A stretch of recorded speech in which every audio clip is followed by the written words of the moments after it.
it just to see how that works and put it on the actual website so that, and show you where that would go, and in future if you can't make it.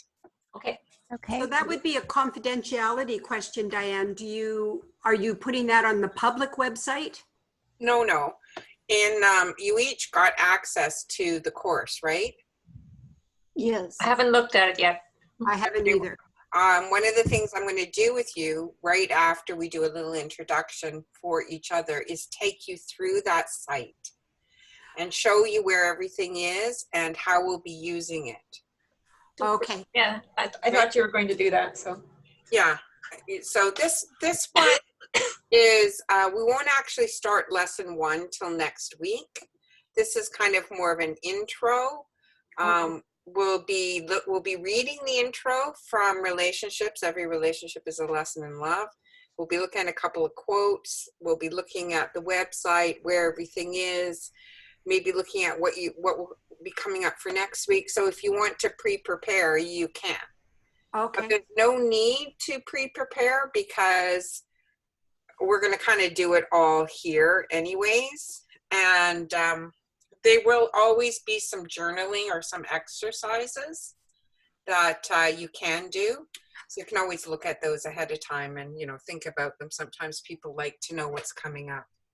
So the recordings would be for us to look back and go over what we covered in that class. Is that what you're right? saying? Yeah, you'll be the only one that has access to it.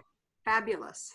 Yeah, Okay, That way we can, if we can't make it to the class, we can see what was discussed during that particular class. exactly. You can watch the class at another time. Beautiful. So, but as there's just totally good a with that. few of us, yeah, and it'll go in the resource section, and I'll show you where that is. I will actually take you on the site and walk you through it so that there's no surprises. Okay, now it's worked out that I'm still eating my lunch, so can I go off? Do you mind if I go off camera just for a minute here to finish? Yeah. Okay. We want to watch you eat. No. And I'm actually going to do the same thing, if you don't Okay. mind. Yeah, okay. Okay. Listen In in. a few minutes. See you in a few minutes. When it is your time to speak, though, I'm going to call on you. I'll ask you to turn your camera back on. Okay. Okay? Excellent. She's giving me the thumbs up. Diane doesn't know how to do that, maybe. How to turn her camera off. Okay, so what I thought we would do is just so, helpful for me to say, what would you like to get out of this course? So we all know each other. But what is it that would be a good outcome for you? So, I took this course, it was 6 weeks, and what was really great for me was. That's the question that I'd like to start with.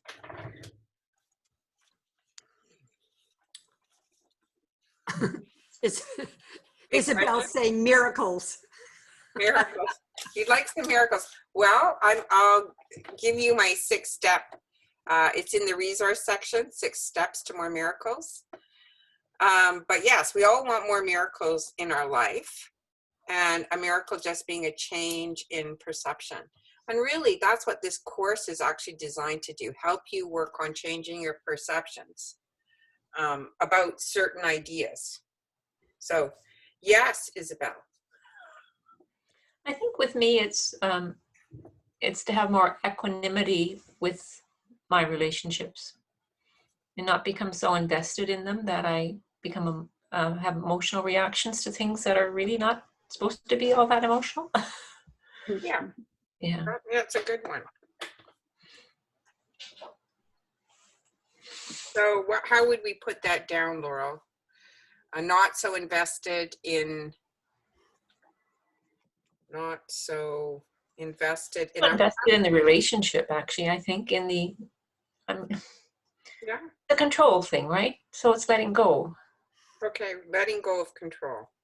So is that part of relationships, is letting go of control? 100%. Gee, boy, am I ever smart.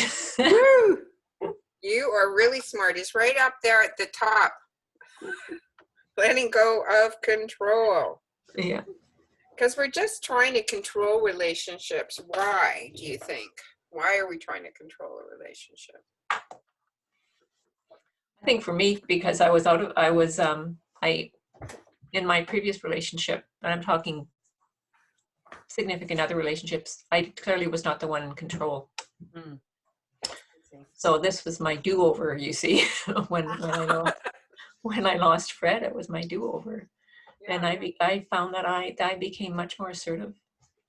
Good. Which, I mean, and then I think Michelle can't hear. He's on his way out anyway, but he's a very gentle person. And so it kind of allowed me to flourish in this regrettable behavior. Mhm. Yeah. So, yeah.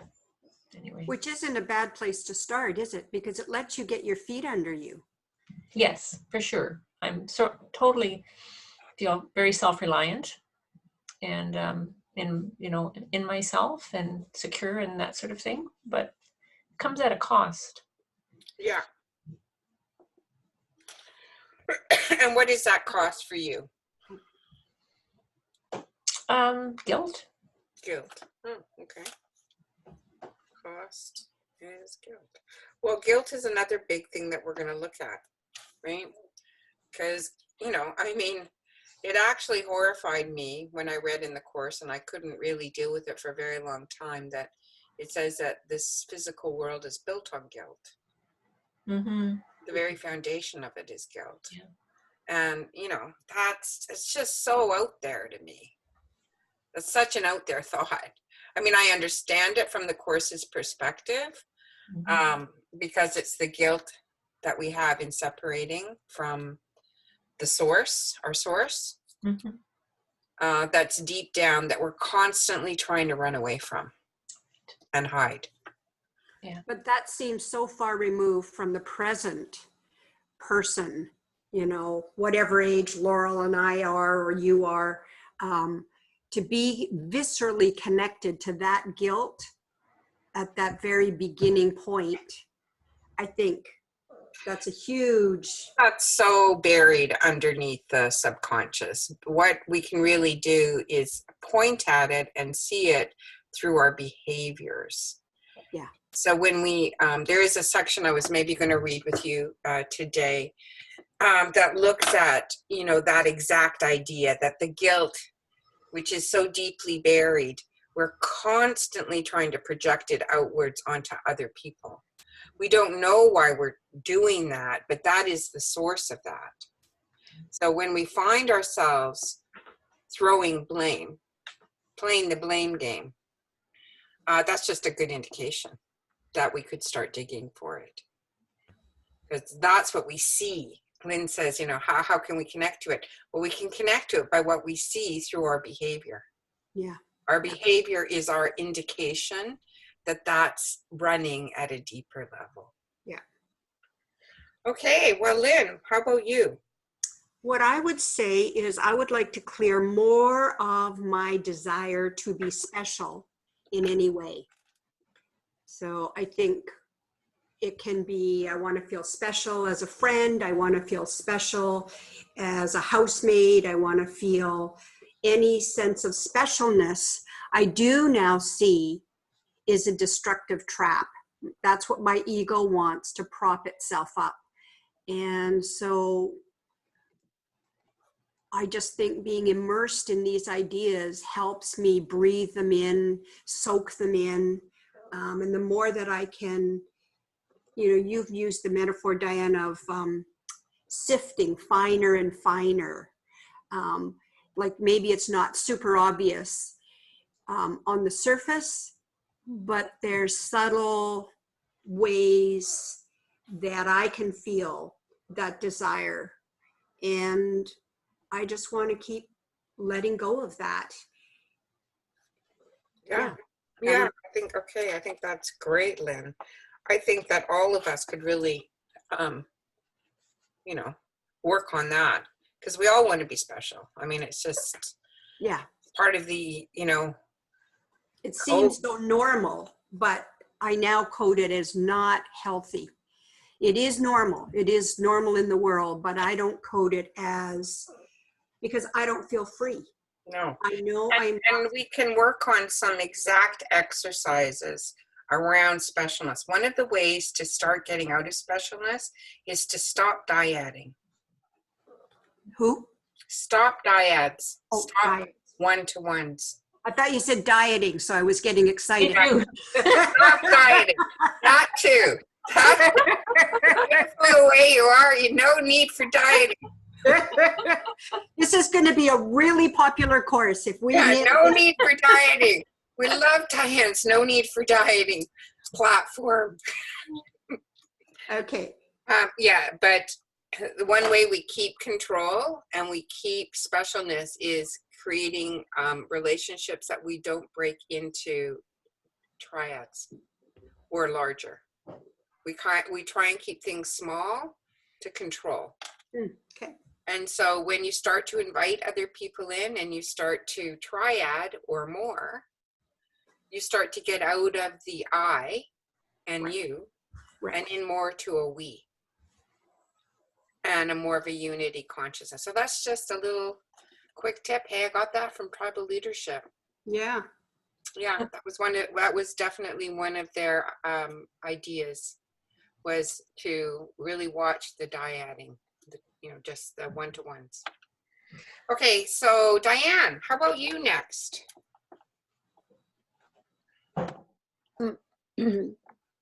Sometimes this kind of question is hard because I don't know. Can you hear me first of all? Mhm. Okay. Because I don't know what you're planning on teaching, so I don't know what I intend to get out of it. But I think that I have for a while, since Dawn is no longer in my life, the type of relationships I've attracted, I haven't attracted a real life partner.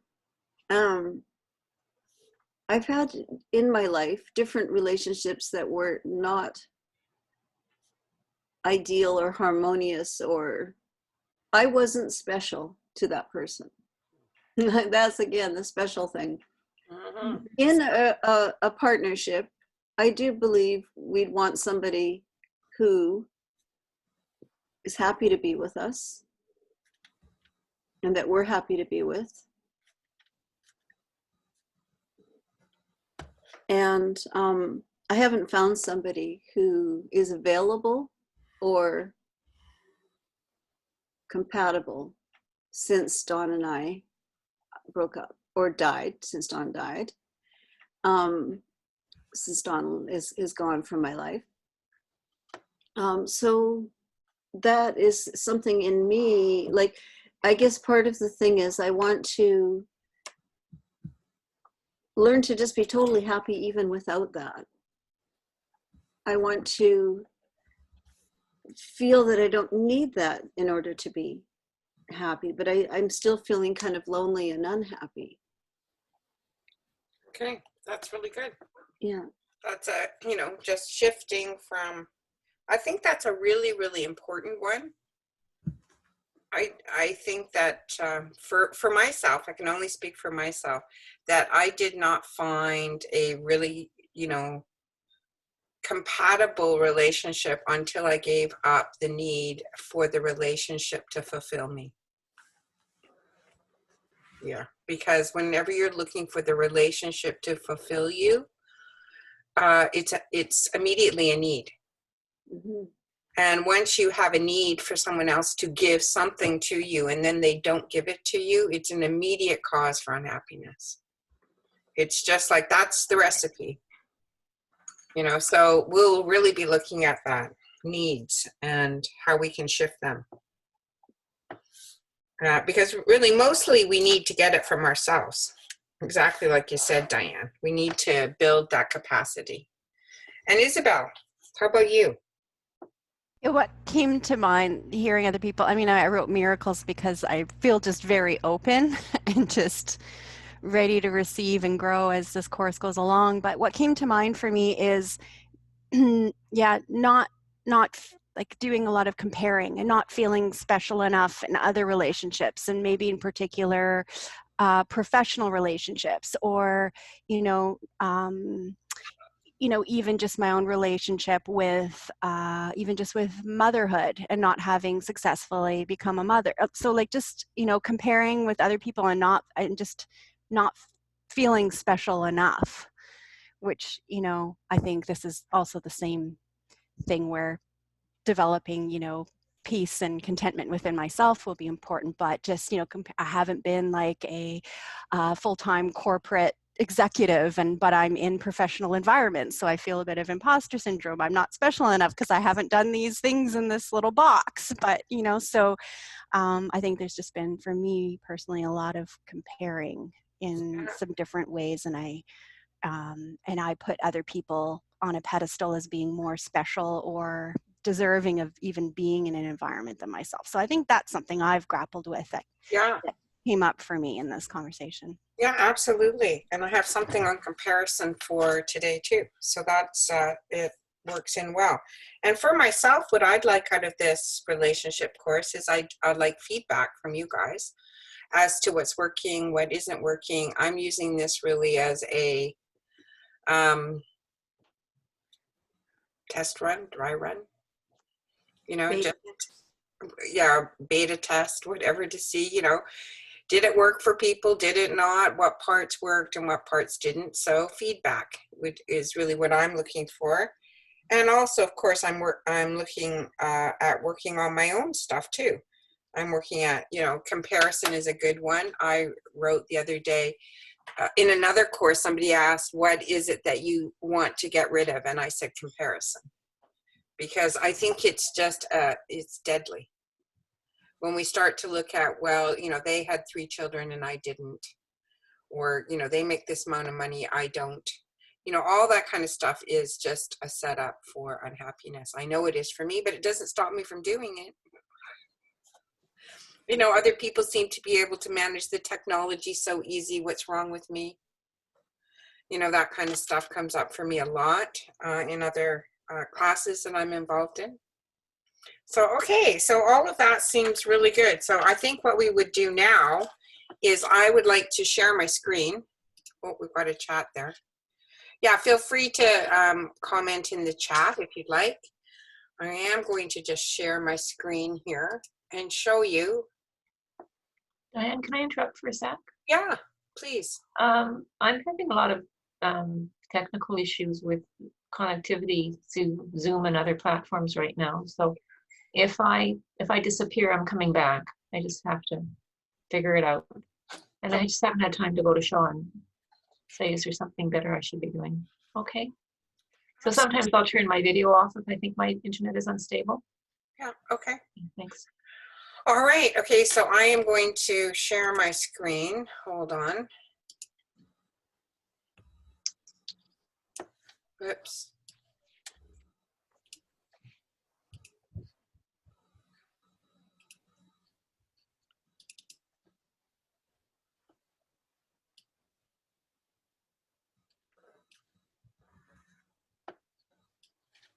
Okay, can you see this now? Yep. All right, so here is what, you know, when you, after you log in, you put your name and this is what you see. So has everybody logged in? Nope. Okay, that's what you need to do. See if I can go back and show you the login. How do we make our, So how here's do we make our Zoom smaller so we can open another window at the same time? Let's see. How do you- Exit full screen. I see view options on the top. Okay, Yeah. perfect. So when you come in, after you sign in with your name and your password, then you see relationships, life, peace, right, work, money. And so the first 3 that are available with the book are here. So you go to relationships. Now there's also some other introductory materials up here. Like what is A Course in Miracles? It just is for people who don't know what it's about. But in this case, we are going to go, so, you know, feel free to look around in these. They aren't there, everybody gets these. And then you go into relationships and this is where you go. it takes you here, and you'll see, you know, relationships under his teaching. Every relationship becomes a lesson in love.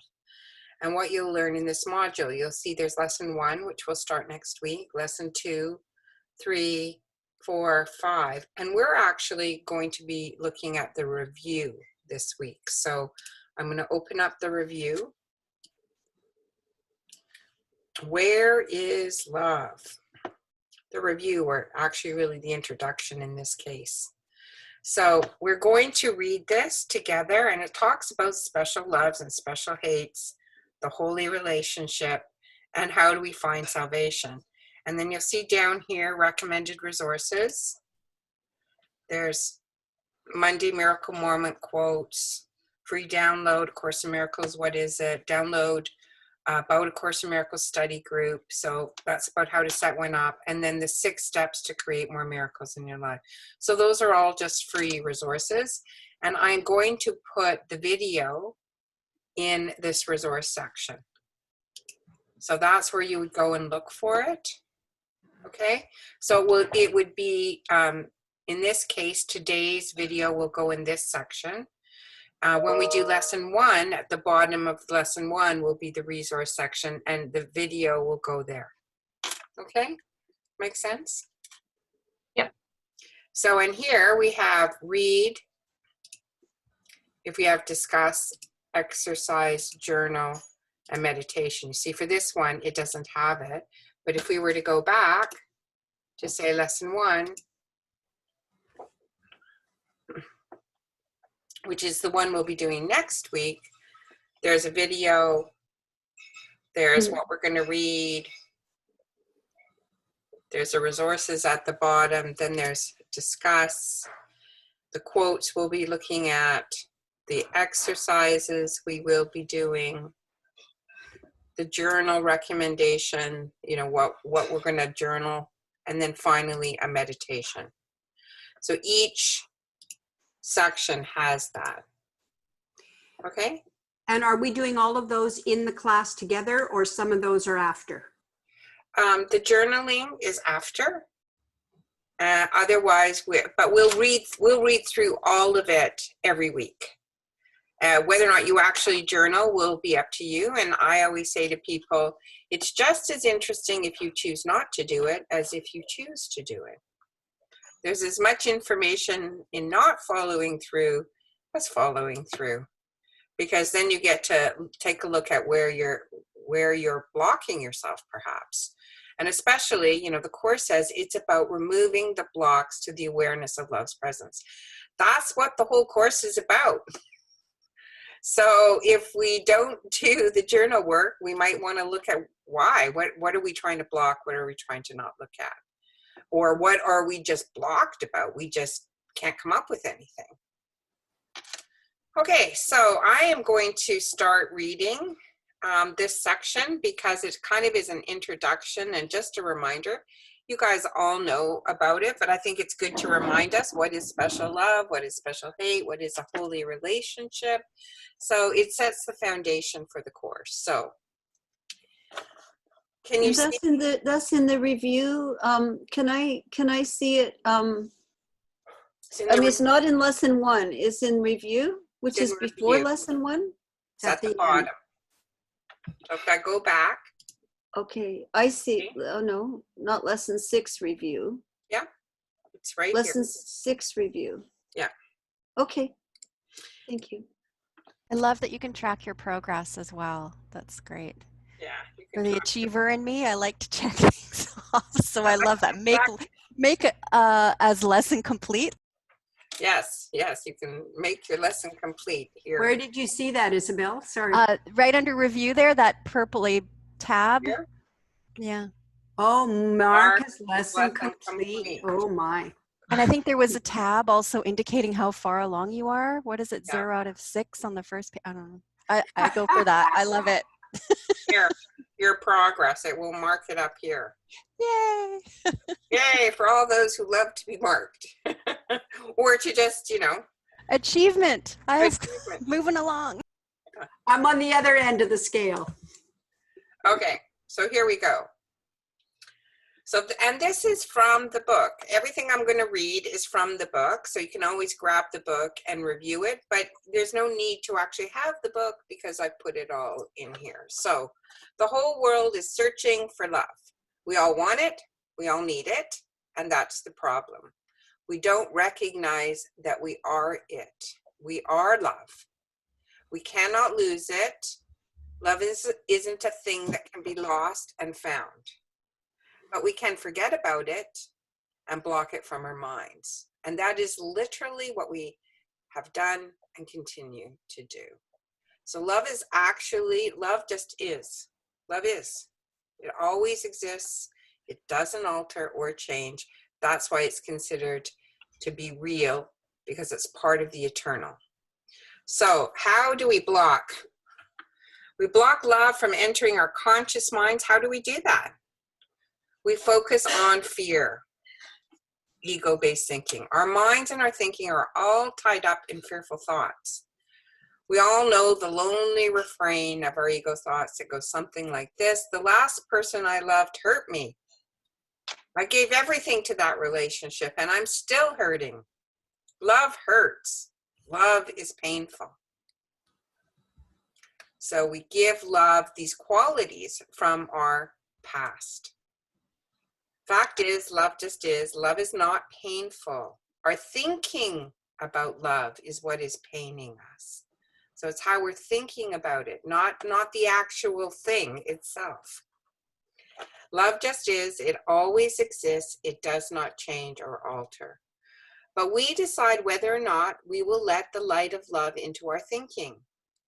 The fact that we go searching for it innately, that says that we don't believe we have it. And it's this way of thinking. We align ourselves with the ego's thought system. Or to put it another way, our thinking is based on fearful thoughts. Real love, according to A Course in Miracles, is the absence of fear, because love is complete and whole and asks nothing from anyone or anything. Consequently, it is a whole or holy state of mind.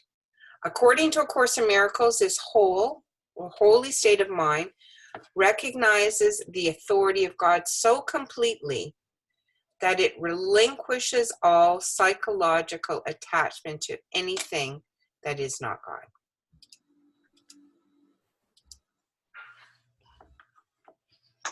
Anything that comes from God must be like God, exactly like God, the same, and God is perfect and eternal. So this is what we're blocking. We're blocking this reality. So it follows that you must be perfect and eternal. To think this way, you realize you do not get to decide who you are. This is the really hard thing, because we have all these concepts about who we are, and we like to reinforce them with people all the time. Well, you know, just like I said earlier about myself, you know, I'm not very good at technology. Something I've decided, something that could easily be shifted, but it is something I've decided, right? And I tell myself this about myself. Actually, God decides what you are. If you think you're stupid or incomplete, you decided you are the author of what is, not God. You're basically telling God what to think of you. This is really arrogance, according to the Course. To side with and for God, you must be willing to give up the authorship of your life to Him who truly knows who you are. True humility is the way. Here's how A Course in Miracles talks about true humility. Today we practice true humility, abandoning the false pretense by which the ego seeks to prove it arrogant. Only the ego can be arrogant, but truth is humble in acknowledging its mightiness, its changelessness, and its eternal wholeness, all encompassing. God's perfect gift to His beloved Son. We lay aside the arrogance which says that we are sinners, guilty and afraid, ashamed of what we are, and lift our hearts in true humility instead to Him who created us immaculate, like to Himself in power and in love. So it's a big calling. I think it's like lifetimes of work to understand truly who you are at your core. Because I don't think this is the way most of us experience ourselves. We don't experience ourselves as changeless, eternal, you know, acknowledging our mightiness. But that's what we want to learn to do. So is there any questions so far on that little piece? I think one of the things that comes up for me, and I think my guess is most people, is to go to the other side of standing in the wholeness and the amazingness and the eternal wholeness, all-encompassingness, mightiness of what we are, bumps into another belief of being too big for your britches, thinking you are more than you are. So on the one hand, we think we're less than we are. And then on the other hand, we go to the other side of being afraid about being all that we are. Exactly. We don't know how to draw that line. Well, because I was always told, you're too big. Mm-hmm. You're too big. You know, my mom used to always compare me to Miss Piggy, you know, sort of, you need all the attention, all the limelight. You're too big. You need to be smaller, you know, don't hog, you know, don't open your mouth and say anything unless if somebody's interested in you and what you have to say, they'll ask you. Otherwise, don't give your opinion. So yeah, it's something So I it's was kind of like a catch-22 is what I'm just saying, you know, Mhm. arrogant on the one hand of thinking, you know, with the ego, but we're arrogant on the other hand if we stand in the amazingness of who we are. So you're Right. damned if you do and damned if you don't, from a certain mindset. Isn't that where that paragraph starts? We practice true humility. Mhm. Maybe Right, you have a But different that concept of what paragraph, humility right, is. if you read that paragraph, Say we practice true humility. right, but the truth is humble in acknowledging its mightiness as changeless, eternal wholeness, all-encompassing, God's perfect love. In acknowledging that, that's a big Basically, acknowledgement. it's saying that that's what's humble. When you acknowledge your mightiness, your changelessness, your eternalness, you are being humble, which is in exact opposition, really, to how the world thinks of humble. Yeah, that's what I was trying to say, Laura. Yeah, and so often I find living in duality and trying to embrace these concepts, almost always you get caught in a paradox. Because we, you know, according to the Course and what I wrote the book about, we see the world upside down. Our ego has taught us to see the world from a totally different vantage point than love would have us see it. And so what we're trying to work on is turning these ideas upside down. So the idea that we are not enough, that we need something more. You know, there was a great study one time that had looked at who would apply for a job. And, you know, if you had 10 criteria, men would apply for the job if they had 5 of the criteria. Women, if they had 9 of the criteria, would go to school for the 10th before applying for the job. So, you know, we've even more than men, women have sort of made themselves less than. We need all the credentials in order to be worthy. And for men, I think that's slightly different. They haven't been taught that same lesson in that same way. And that's just partly cultural. I mean, you know, I'm sure it's different wherever you go around the world. It's going to be different in the Amazon, you know, than it is in Bali as it is here. Bali is almost an exact opposite culture from what we have. And interestingly, has as many problems, where we really focus on the physical, they really focus on the spiritual, but to an extent that it enslaves them. And yeah, so, you know, there's a fine balance to be had living in duality. So, okay, special loves and special hate. So we really talked about this. I was really glad to hear you guys talk a lot about what you're looking from the course is looking at special loves and special hates.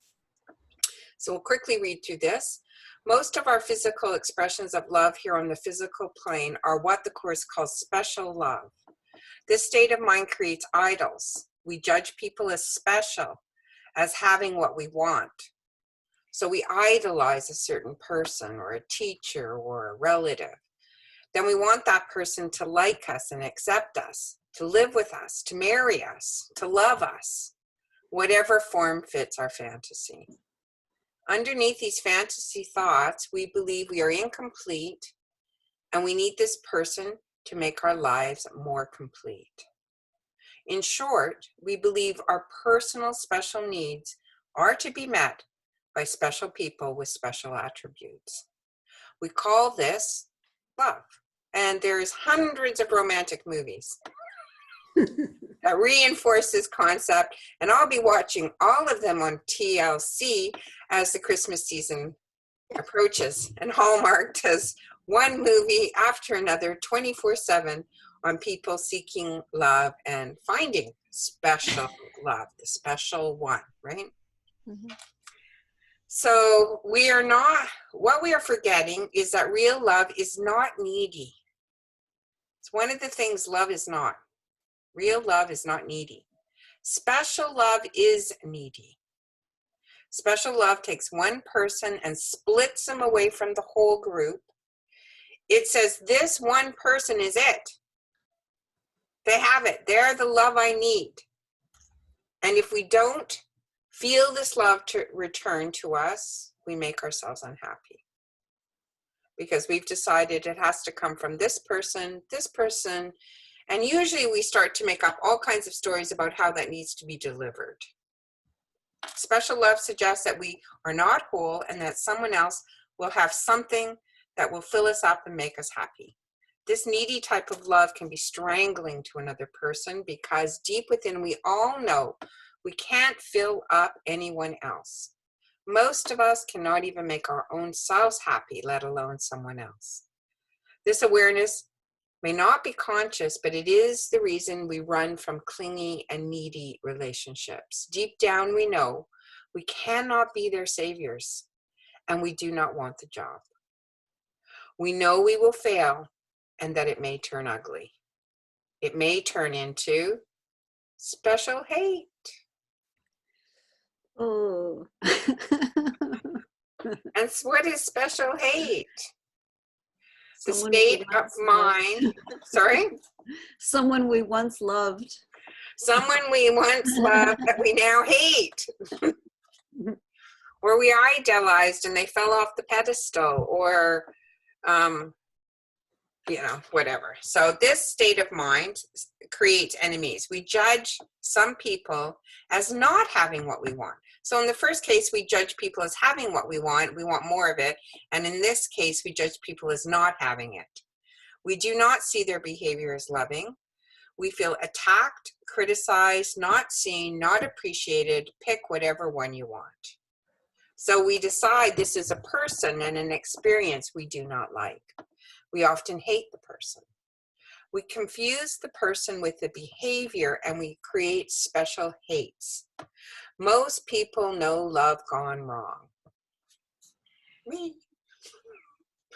The people that married and pledged to love one another are suddenly at each other's throats, arguing over possessions, children's, pets, and money.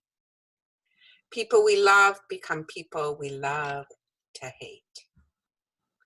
This is never pretty nor fun, and it's why many people shy away from relationships. I tried it. I gave it everything I had. It just didn't work. We do not deliver what a person wants from us. Suddenly we are the enemy. Oh, how quickly special love can turn into special hate. It all sounds depressing, but it is all too accurate. How can we turn these situations around? How can we get the love we desire to experience? There's a couple of thoughts that might help. All relationships are assignments. All relationships are really lessons in love. We can choose to have a special relationship or a holy relationship. So now what I'm going to do is I'm going to divide you into little breakout rooms. This is going quicker than I thought, and we'll just spend 5 minutes, and I want you to try and identify with each other some special loves and special hates that you can work on during this course. Because really, if you can focus, it doesn't really matter who you choose. You don't have to pick your biggest, one or your smallest or whatever, but it's good to have pick someone and monitor it through the course and see if you can't shift those feelings of wanting to feel special or your feelings of feeling needy or less than. Okay, so let's go to the breakout groups. I'll stop the share here for a moment. Breakout rooms. Can I ask a question? Mm-hmm. Can a special love be passed away? Yes, absolutely. Often, or passed away, not in the same country, in your past, but you haven't spoken to them for 30 years. Absolutely. Thank you. Yeah. And even when people pass you, there is still a way of having a relationship with them on a certain level, right? In your mind. Because all relationships. That can be very healthy. It can be. It needs to be transformed just like whatever it was on this physical plane. Okay, we are going to take, how long would you like to take? 5-10 minutes. You're going to be in one of the groups, right, Diane? No, I can't be. I don't know how to be. I'll see if I can't move between them. Join any group. Yeah, I will try and join your groups. Okay. You can So- pop in and out. I'll try and pop in and out. If I somehow lose you all, please just sign back in. No problem. Okay? All right, here we go. Okay.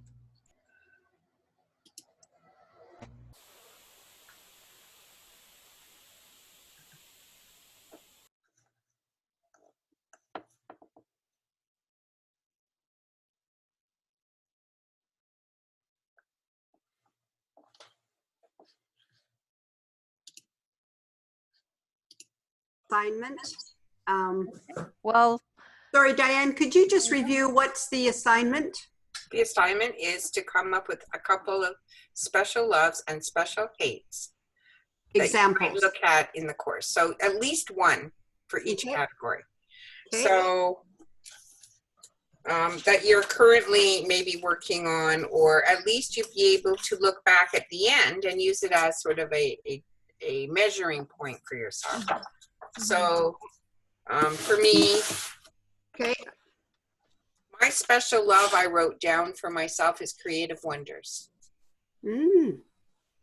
I love my company, and I'm thinking of maybe closing it down or not doing it in the same way, and I find myself resisting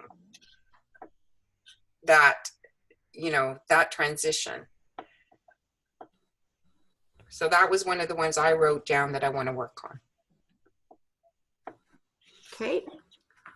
Okay. I can, in our household, I have both a special love and a special hate. It's very convenient. You can Both at track your home. progress.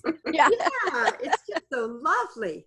So we have in our house, Isabel, Kiki, Brian, and the baby Mila, who's just about 2. Yeah. So I would absolutely love to continue to be close to Kiki and to her, period, but her and the baby and the family and so on. So I think there's that. I want to be special enough to continue to be close to them. They're going to move out in January 1st. So I would put that for my special love. Are they moving far away or just somewhere else in town? Just into Vancouver, down on Marine Drive, South Marine. And special hate would be my housemate, Bill, who has been wonderfully judgmental, critical, controlling, perfectionist. He's obsessive compulsive, but one must never use that against him, but it runs him. And so it fits the criteria of me not feeling appreciated, me feeling judged, etc., etc. So I got both in my household. Mhm. Okay, great. So for my special love, I would choose my husband. And I think I really love the idea of using him as a measuring point. As you both know, we've been through some things and are continuing to work on that. And I think there's just, it's just so core to my life partner. Special hates. What comes to mind is a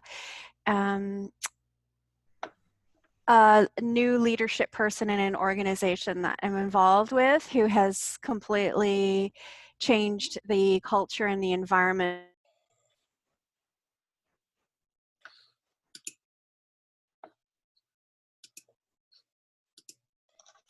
Oh, there she is. All right. Dan. Hi. How are you guys doing with the exercise? Good. We moving on to special hate right now. Good. Diane was just going to share. Diana, special hate. Well, I'd say Larry was my special hate. Like, I don't know that I did get to a point where I actually hated him when I was still married to him. Larry was my first husband, and I was with him for 10 years. He was the father of my children, and he, I believe, had a mood disorder. So he was quite mean to me every day. He loved me too, but he was also mean to me. So the way I looked at him is he was never, when I first met him, he was like a good friend. There's lots of things we enjoyed in common. We liked art, and we loved nature, and we loved meditation.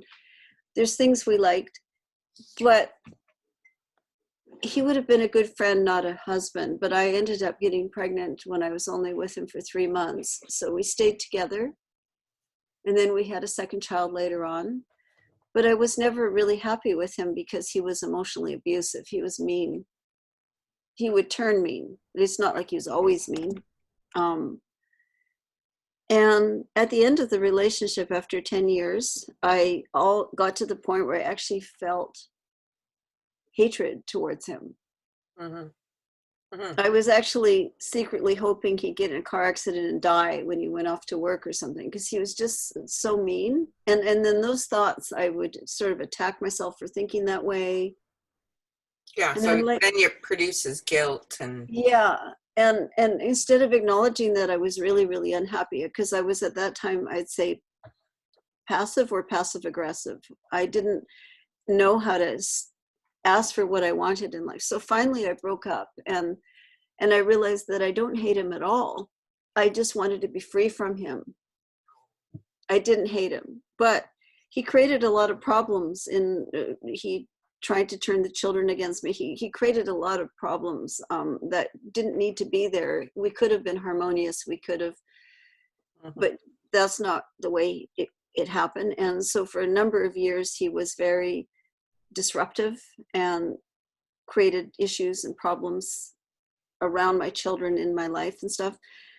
However, after maybe 8 years after breaking up, we became friends again. Like, I never really trusted him to be that he wouldn't do something nasty out of the blue, but I still didn't hate him anymore. And we had sort of a bit of a friendship, and then he died about 2 years ago. He got cancer, and I was with him along with the children at his bedside when he died. Like, I helped care for him as he was dying. hey. And That's a wonderful story, Diane, but we're going to have to move to Laurel okay.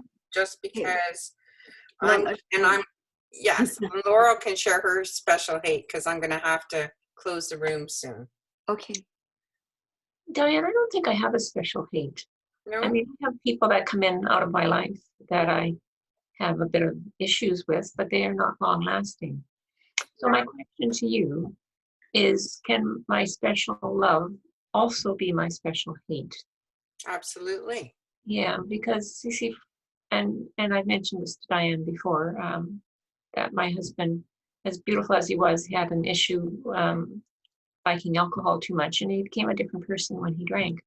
Mhm. And so that would be my special. That would be my special hate. Yeah, and often that's the case, that people embody both special love and special hate. So it's a good one to work on. It can also not be a person. I put down as one of my special hates not being able to travel. Right now. Well, that's interesting. That puts a whole different dynamic on the plan, Diane. I'd have to think about that. Yeah, like, you know, like, are there things that are special hates that maybe is not necessarily a person, but you kind of put something upon that this is causing me pain, right? So my issue for myself during this course will be to look at how can I turn that around and make it a good thing. for So me. mine would be my financial insecurity. Yes. Although I'm doing very well, Mhm. I don't have that pension. That means that I don't. So I will always be relying on the universe for my abundance all my life, right? Yeah, so that would be a good one to put down and to work That's on. mine. So I'm going to Thank leave the room now, Okay. ladies, and I'll see you back.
Here they come.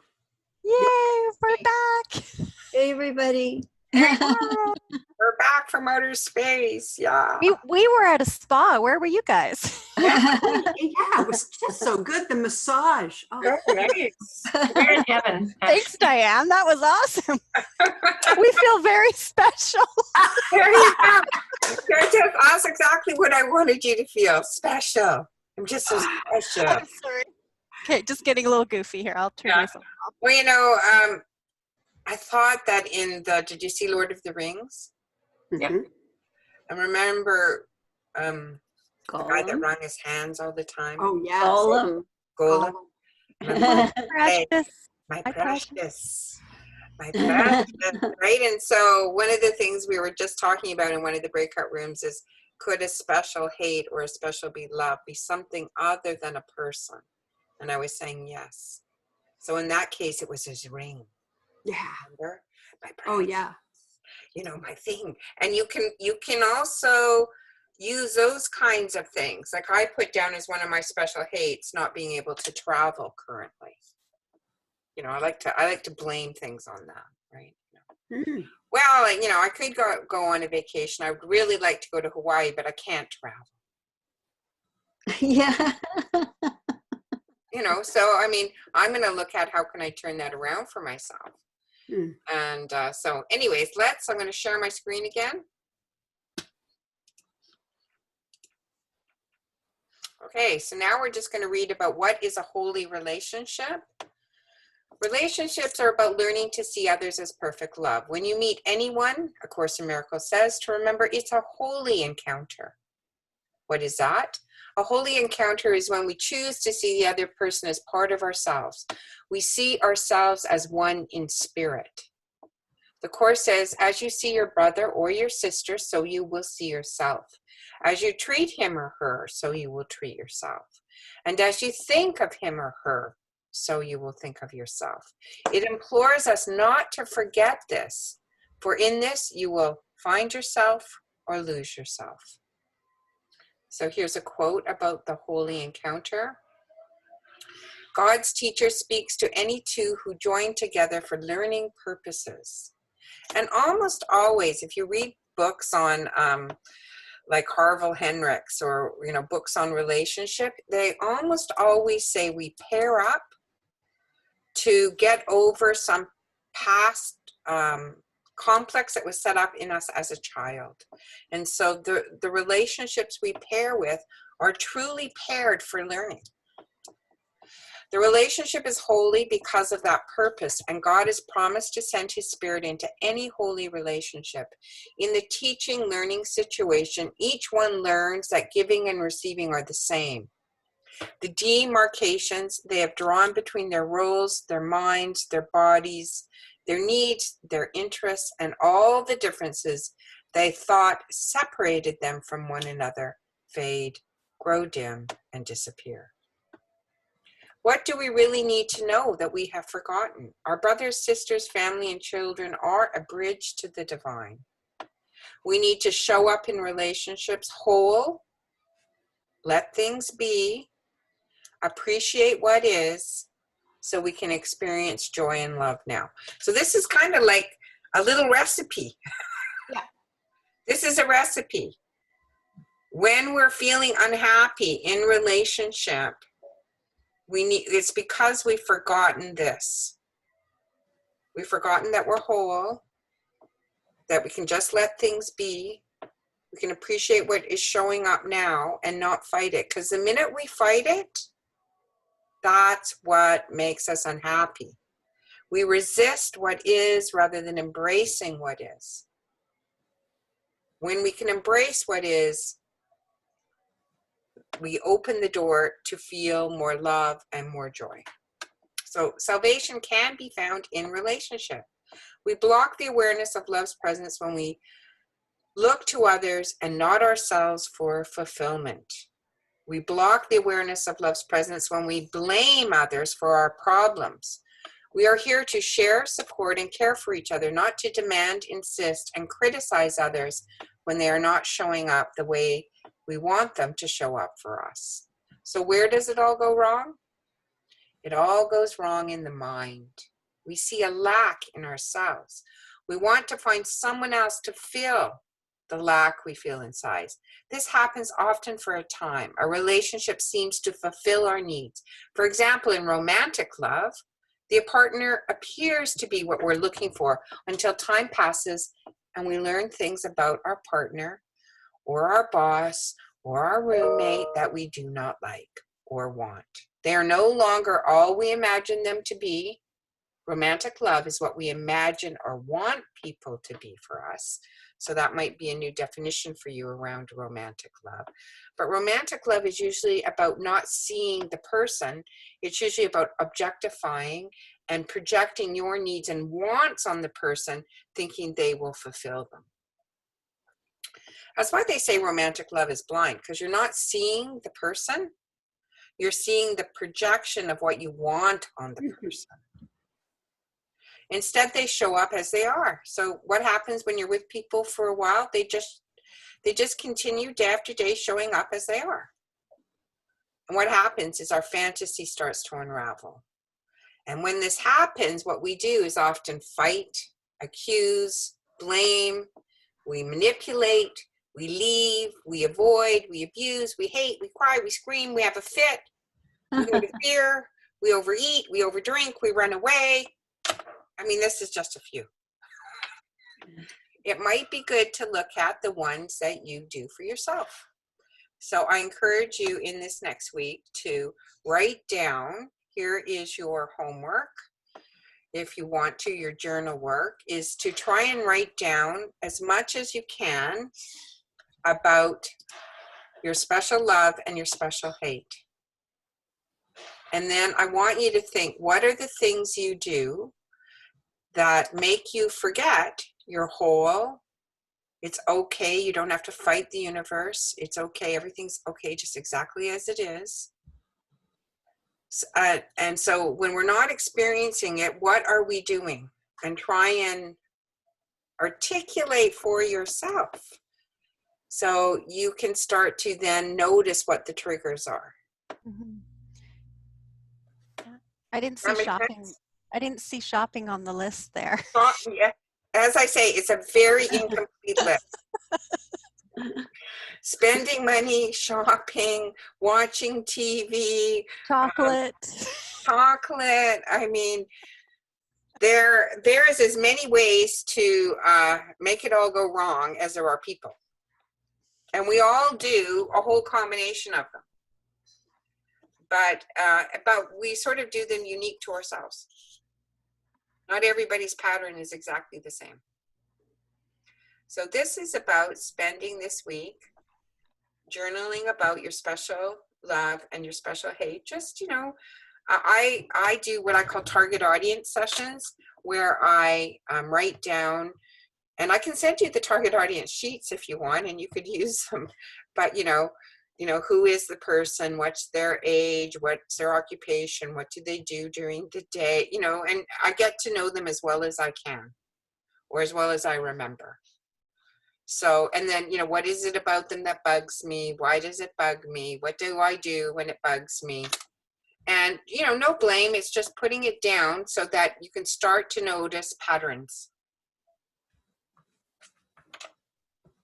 That's what I noticed the most. If you remember reading that book about, it was really popular, and it was sort of seven things. 7 Habits of Highly Effective People. That? Yeah, that's the business book, but this was a spiritual book. A spiritual book. Yeah, but it started with the very first step sort of towards enlightenment was just noticing signs.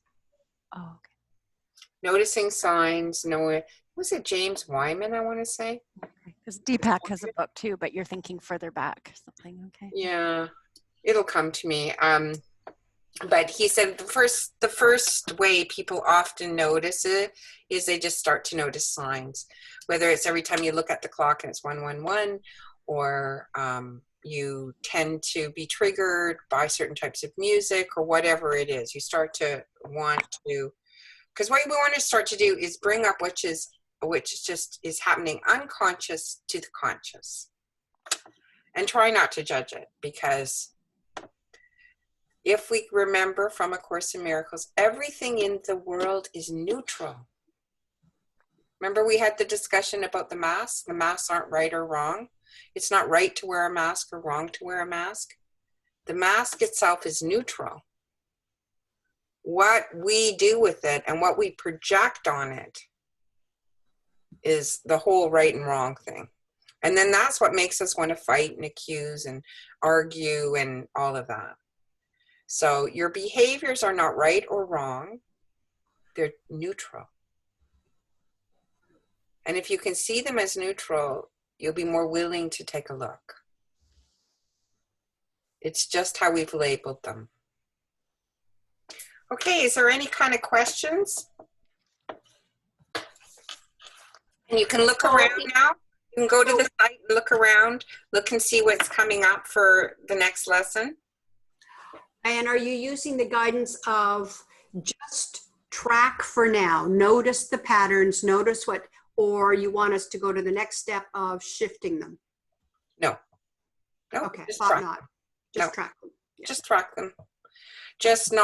Don't do a lot of judging or trying to figure them out. Just track them.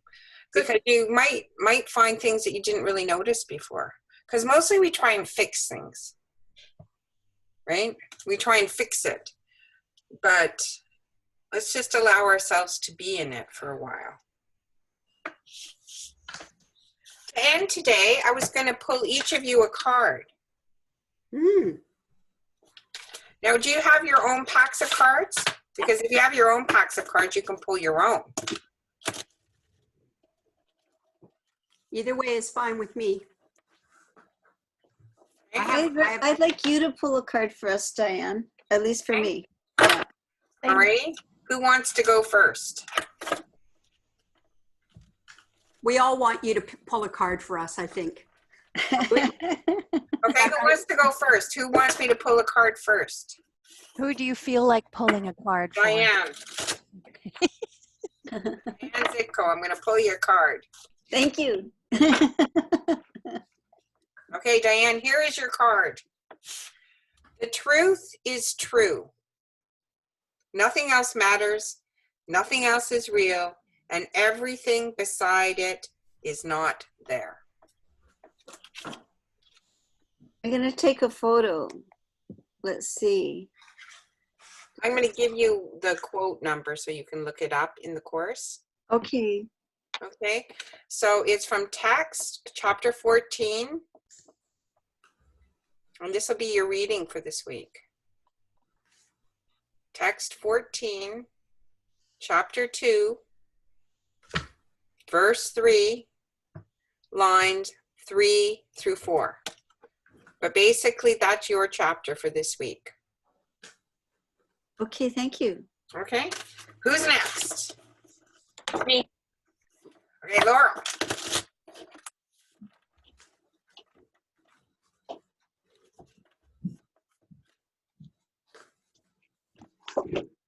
Laurel, yours says, God knows you now. He remembers nothing, having always known you exactly as he knows you now. Hmm. Comforting. Okay, text 15, Yep. chapter 15, verse 5, Mhm. or sorry, chapter 15, section 5, paragraph 9, line 1. 15591. Thank you. Okay. Now, Lynn.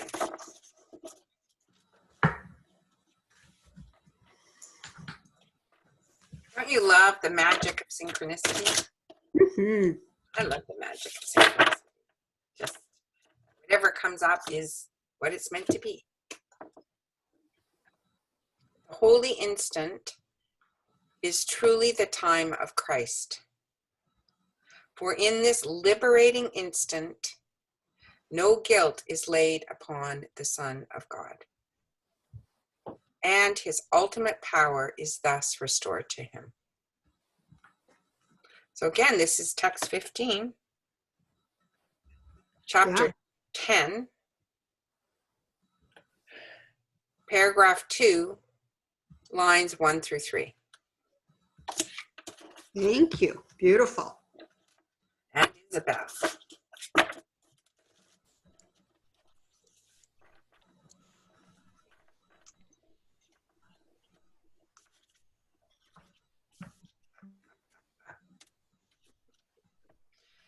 You asked for miracles, Isabel.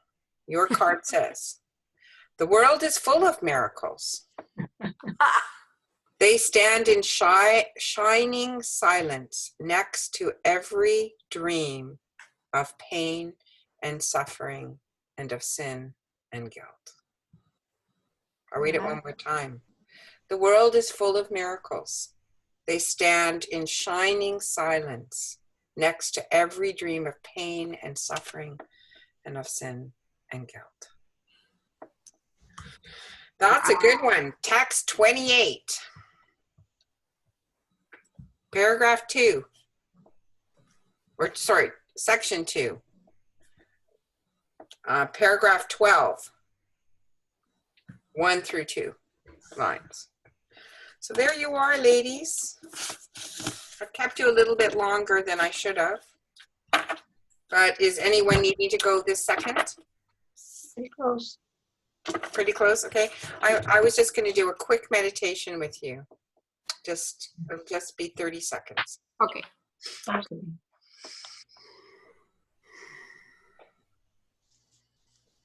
Holy Spirit, I thank you for bringing us together today. I ask that you surround us with a coat of pink light and love, and that you open our minds, our ears, our hearts to knowing what it is that we need to pay attention to during the next week. We ask for your guidance, we ask for your support, and we ask for angel assistance in our tasks this week. Amen. Thank you, each and every one of you. Thank you, Diane. And I mean, Diane, Thank you so much. Thank you so much. I'm attending a fundraiser lunch next week at this time, so I won't be able to make Okay, well, something. we'll be looking forward to your sharing. Okay, Bye-bye. bye-bye. Bye, everyone. Bye. Have Bye. a great week.